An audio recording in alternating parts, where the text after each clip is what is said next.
Gênesis 16, a partir do verso 1, a palavra do Senhor vai nos dizer assim: Sarai, a mulher de Abraão, não lhe tinha dado filhos.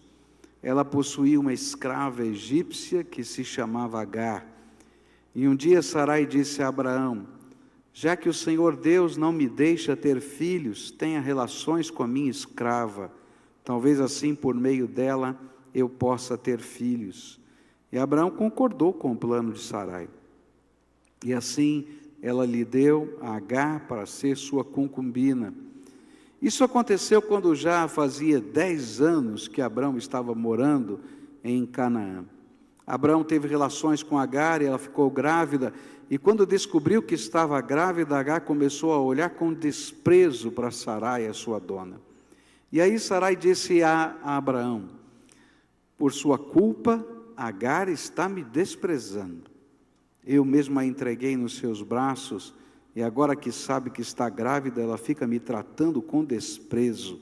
Que o Senhor Deus julgue quem é culpado, se é você ou se sou eu.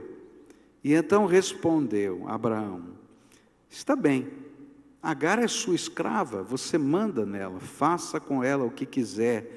E aí Sarai começou a maltratá-la tanto que ela fugiu. Mas o anjo do Senhor a encontrou no deserto, perto de uma fonte que fica no caminho de Sur, e perguntou: Agar, escrava de Sarai, de onde você vem, para onde você está indo? Estou fugindo da minha dona, respondeu ela. Então o anjo do Senhor deu a seguinte ordem: volte para sua dona e seja obediente a ela em tudo. E o anjo do Senhor disse também: eu farei com que o número dos seus descendentes seja grande. Eles serão tantos que ninguém poderá contá-los. Você está grávida e terá um filho, e porá nele o nome de Ismael, pois o Senhor Deus ouviu o seu grito de aflição. Esse filho será como um jumento selvagem, ele lutará contra todos, e todos lutarão contra ele, e ele viverá longe de todos os seus parentes. E então Agar deu ao Senhor este nome: o Deus que vê. Isso porque ele havia falado com ela, e ela havia perguntado a si mesma: será verdade que eu vi aquele que me vê? É por isso que esse poço que fica entre Cádiz e Bered é chamado de poço daquele que vive e me vê. Agar deu um filho a Abraão, e ele pôs no menino o nome de Ismael. E Abraão tinha 86 anos quando Ismael nasceu.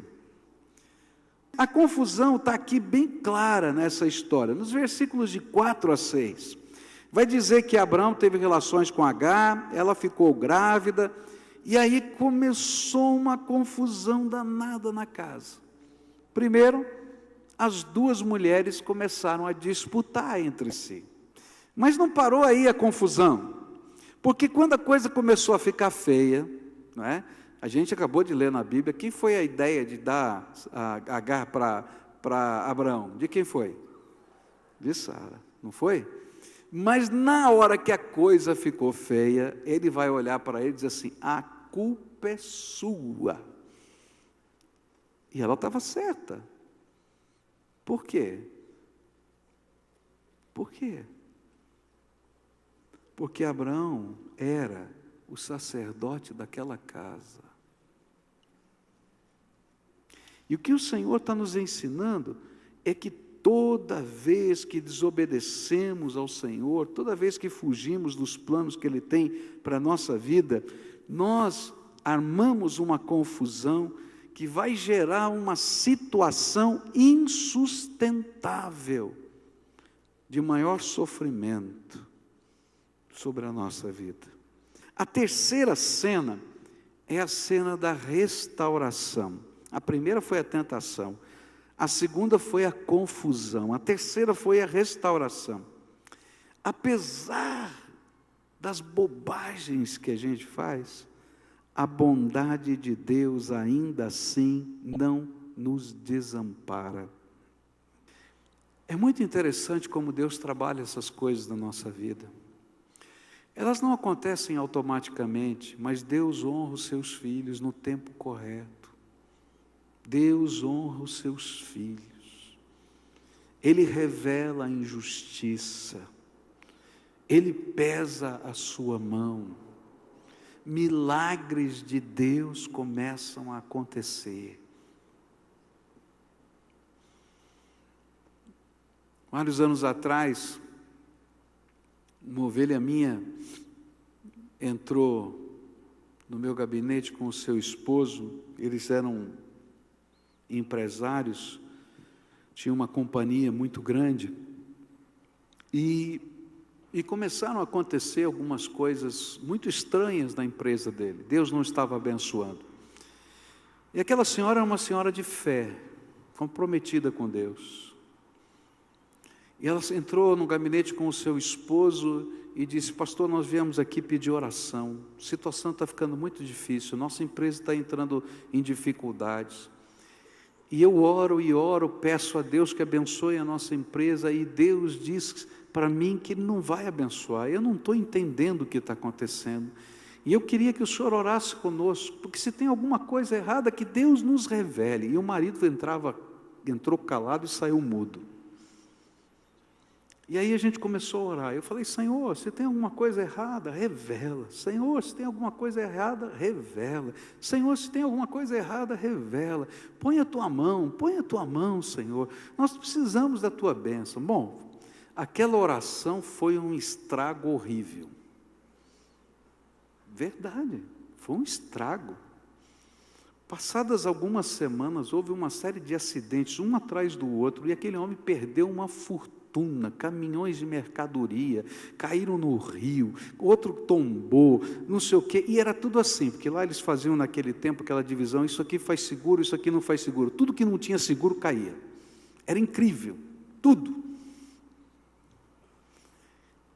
E aí a esposa disse assim: não é possível, nós fomos orar com o pastor, nós oramos, nós estamos buscando, o que está acontecendo de errado? Porque Deus não pode abençoar, tem alguma coisa errada. E aquele homem começou a tremer que nem vara verde. Falou: vamos lá falar com o pastor. Ele entrou na minha sala, e a mulher ficou desesperada, porque o homem tremia.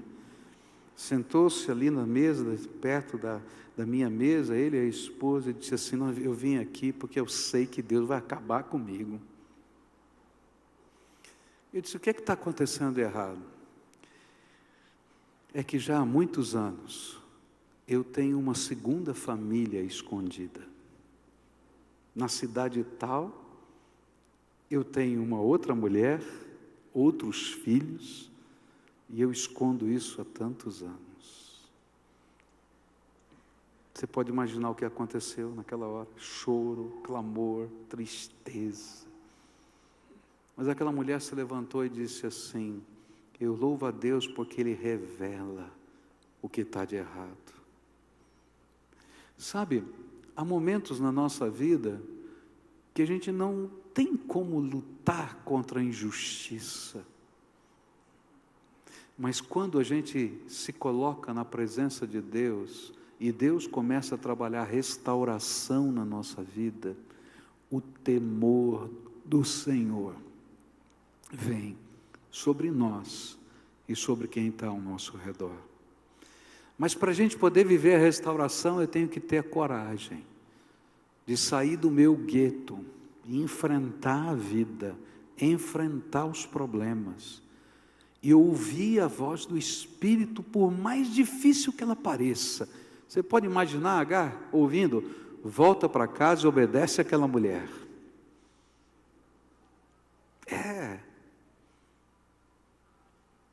E aquele homem também, que te usou,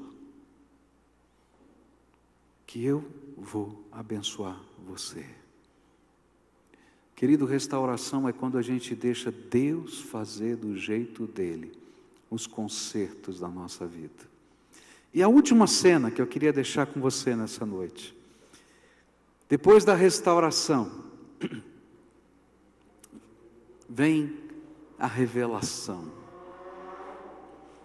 vem a consciência de quem Deus é. E é interessante que Agar e o anjo vão usar 3 expressões que revelam para a gente o que ela aprendeu com tudo isso. Ela colocou 2 expressões no nome do lugar e no nome do Deus que ela conheceu. Ela vai dizer: esse Deus é o Deus que vive e vê. Esse Deus é o Deus que vive e vê. Por isso ela vai chamar aquele lugar, aquele poço no meio do deserto, aquele oásis no meio do deserto, de o Deus que vive e vê. E o anjo do Senhor vai dar o nome ao filho, para ela nunca mais se esquecer, porque ela teria que chamar aquele menino por esse nome a vida inteira. Deus ouve. Olha, 3 coisas que Deus revelou para ela que ela teve que aprender. Deus vive, Deus vê e Deus ouve. É tremendo, não é? Deus vive, Deus vê e Deus ouve. Nesse contexto é que o Senhor começa a trabalhar. Por que era importante ela entender que Deus vive? Provavelmente ela tinha vindo do Egito e a sua origem remontava, estava lá para trás, colocada na adoração de ídolos. E quando a gente ora diante de uma imagem, é uma coisa muito estranha. Porque a imagem não tem boca para falar, não tem pé para andar, ainda que tenha a imagem do pé, ela não anda, não tem mãos que possam nos tocar. Se a gente quiser fazer alguma coisa, eu vou ter que pegar essa imagem, carregar nos meus ombros, levar para um lugar e para outro. E de repente ela está descobrindo um Deus que é muito diferente de todas as imagens que ela um dia serviu. Um Deus que está vivo, um Deus que se manifesta, um Deus que vai ao encontro dela no meio do deserto. E essa é a primeira revelação dessa mulher tremenda. O Deus que quer trabalhar a tua vida é um Deus vivo. O Deus que quer tocar no teu coração está vivo, está presente aqui. Não tem um segundo da tua vida que Ele não conheça. A Bíblia diz que antes que você fosse gerado no ventre da sua mãe, Ele estava vendo cada célula se multiplicar. Ele está vivo. Você não precisa carregá-lo. Ele é que te carrega nos seus braços. Segunda coisa que ela aprendeu: o Deus que está vivo não está muito ocupado no céu que não possa ver você. E acho tremendo isso, porque o anjo do Senhor apareceu e falou: não, ó mulher, ó egípcia, ó perdida no deserto. Do que ele a chamou? Agar. Agar. Chamou pelo nome. O Deus que está vivo me vê, me conhece, sabe a minha história. Você não é um número na prateleira do céu.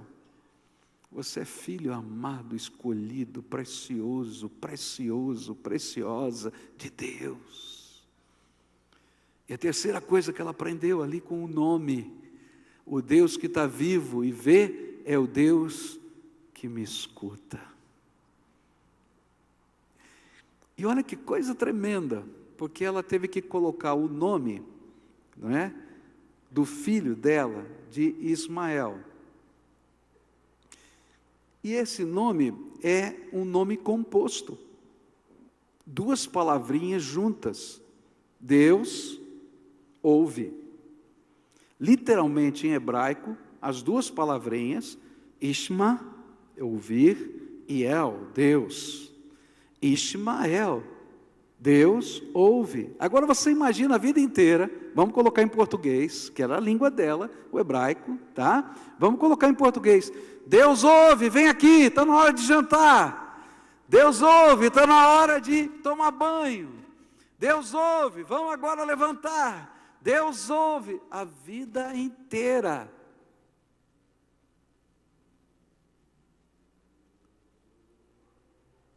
A vida inteira.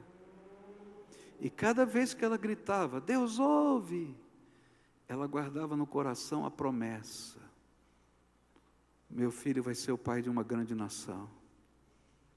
Ele não vai viver nessas tendas aqui, ele vai ter as suas próprias tendas. Ele vai ser forte, como um jumento selvagem, feroz, porque ele vai estar em luta. Mas ele tem a bênção de Deus.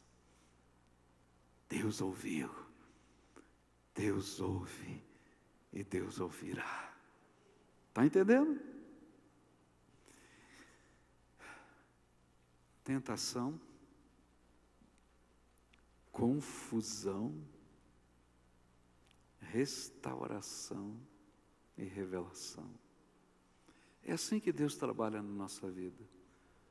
As duas primeiras partes falam da nossa natureza pecadora, nós caímos, erramos, sofremos. As duas últimas falam da grandeza de Deus que vai ao nosso encontro, vai nos buscar, vai tratar a nossa vida, vai mexer na nossa história, vai colocar temor do Senhor no nosso coração, vai fazer diferença na nossa vida. Foi porque Deus nos viu que Jesus nasceu nesse mundo. Foi porque Deus se importa, é que Ele se fez carne para habitar entre nós aqui na terra. Foi porque Deus nos ama, que Ele tomou o nosso lugar na cruz do Calvário e morreu por nós, para perdão dos nossos pecados. Foi porque Ele tem um propósito eterno para a nossa vida, que Ele ressuscitou no terceiro dia. E sabe onde Ele estava? A Bíblia fala que Ele estava no Hades, naquele lugar que a gente chama de inferno. E quando Ele ressuscitou, Ele saiu de lá com duas chaves, a chave da morte e do inferno, para que todo aquele que nele crê não pereça, mas tenha a vida eterna. E a Bíblia nos diz que todo aquele que invocar o nome de Jesus como seu Senhor e seu Salvador, não importa onde esteja, não importa o deserto que se encontre, será salvo pelo poder do sangue e do nome do Salvador Jesus. Agora, para Ele fazer isso, você vai ter que ter alguma atitude de coragem, como Agar teve. Porque o Espírito de Deus vai até o teu coração e te toca e fala: olha, isso é para você, é a minha bênção para a tua vida. Mas você vai ter que ouvir a minha voz e me obedecer. Você vai deixar eu ser o Senhor da tua vida.